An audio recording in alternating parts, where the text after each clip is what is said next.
as like this person came from me, but she's not me. She's not even like me at all. And it kind of gives me like acceptance towards not just her, but like other people. If I'm able to see my daughter and accept her how she is, I can do that with other people. It just kind of opens up my mind.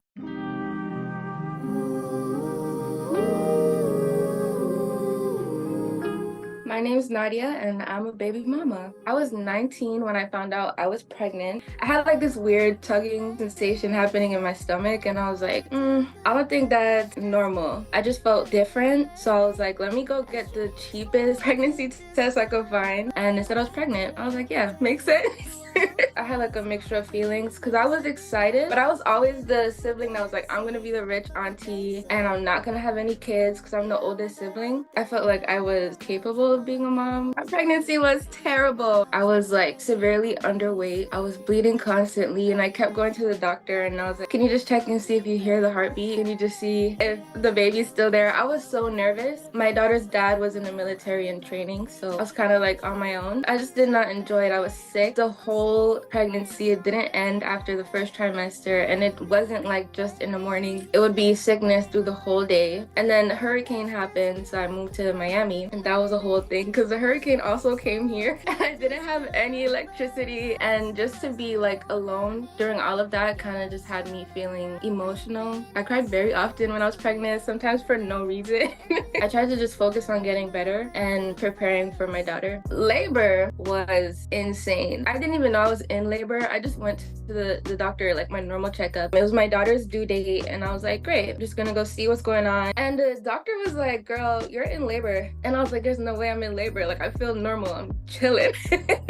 So I got admitted to the hospital. After they admitted me and I got my room and everything, the contractions just came. It was so painful. It was like a body type of like squeeze. Just my body was like trying to get my daughter out immediately. And yeah, I was screaming, I was crying. And the contractions went on for hours. Like, I wasn't even anywhere near ready to start pushing. And I was like, I don't want an epidural. I don't want any medication.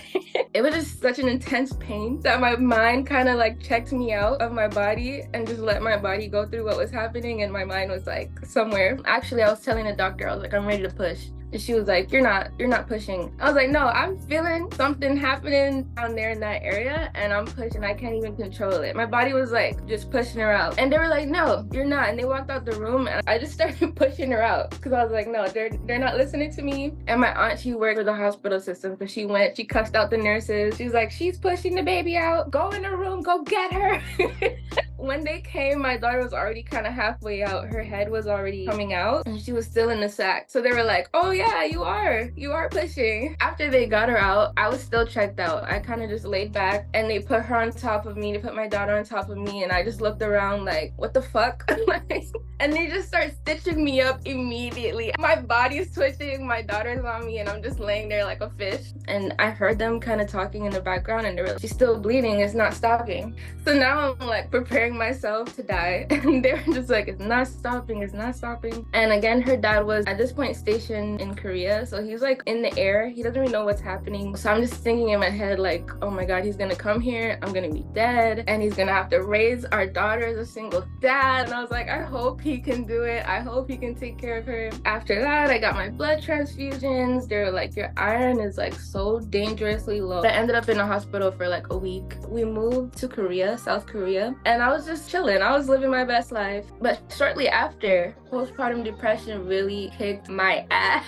And I didn't even know that I had it. I went to the doctor because I had back pain, and the back pain kind of went to like from my head to my jaw. And I was thinking like, okay, I have to get my tooth removed because while I was pregnant, my teeth got super weak and one of them had to get taken out. I went to the doctor and I was like, the pain is like so unbearable. And the doctor, he was like, I don't think you're having any pain. So again, I'm like, oh my God, these doctors, like, they don't ever listen to me. Finally, this doctor was like, I think you have have postpartum anxiety and postpartum depression. I've always been an anxious person, but I just didn't feel like I was having anxiety or that I was going through depression. I felt normal. I felt fine. And in Korea, it was just me, my daughter, and my baby daddy. My baby daddy is working all day, every day, throughout the night, and I'm just home by myself with my daughter. And the grown people around me don't speak English, and I didn't speak Korean that well, so I was just like, I don't know what I'm gonna do, but we'll figure it out. I didn't have a life really. I was just so focused on like, I'm taking care of my daughter, and I had like these irrational thoughts that I was just like, oh my god, I can't really take her out because I don't know these people out here. I don't feel safe. I just didn't want to leave the house. I didn't want to go out. I didn't want people around, and I feel like her dad didn't really understand. He tried to, but I just felt like he was judging me.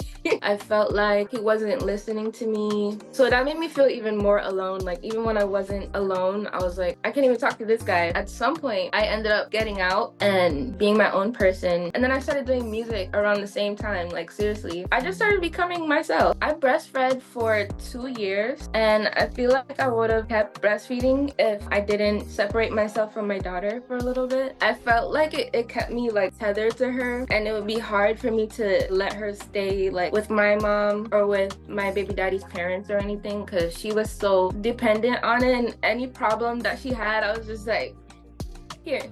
I would just be like, wow, this is amazing that I'm feeding my daughter right now. None of it made sense to me. I was like, this is just milk and she's just surviving. After her dad and I broke up, I felt like kind of like a single mom before we broke up, but when we broke up, it was even more clear, like, okay, all of my time is going to be spent being a mom. It was difficult, not because I didn't have help. I felt like, okay, this is a lot of time that I'm spending with my daughter. Like, this is actually not healthy, and I just didn't have like a life. He wanted her for the summer, so I let him have her. I was like, man, I don't know what he's gonna do. I don't know how he's gonna take care of her. What is he gonna do when he has her? Where are they gonna go? And after that first week, I don't know what clicked in my brain. And I was like, dude, you gotta enjoy your life. So I fully enjoyed that summer. My daughter now is 6 years old. It feels like I'm battling myself. She's so witty. She's sure of herself. She has such a full, big personality. And sometimes I'm just like, who the heck is this person? Outside of being a mom, I'm still kind of figuring out like who I am as a person. I like to make music. I like going to the beach. I like enjoying life and learning new things. I feel like more now recently, I'm like, okay, what are like my principles? What are things that like I look for in life and in people, in myself? I'm just figuring out like accepting myself, accepting the fact that I am a person outside of being a mom. I can't base my personality on being a mom, and that I don't have to like over love my kid to prove that I'm a good mom, that I can just chill, I could just be myself and enjoy myself.